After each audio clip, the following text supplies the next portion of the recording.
Я могла стать самым маленьким облачком, самым легким ветром, как те, что рождаются над африканскими равнинами. Но однажды в августе...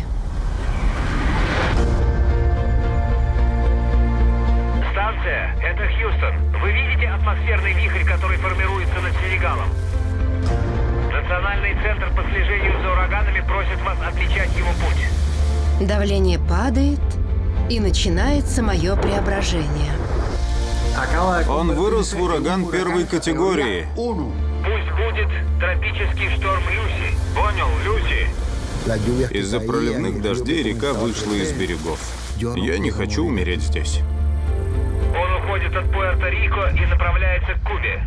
Ты не узнаешь меня, пока не увидишь мое сердце. Со вчерашнего дня Люси очень выросла.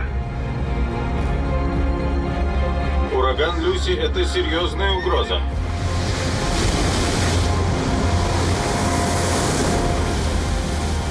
Кажется, сейчас сорвет крышу.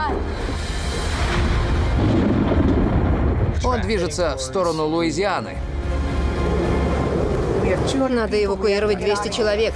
Скорее, ребята, всего несколько минут.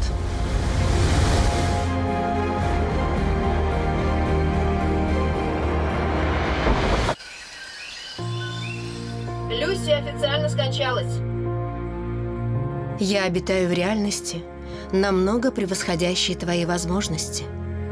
Ураган может стать и благословением в жизни. Пусть я была тираном, но я нужна, чтобы вновь обрести гармонию.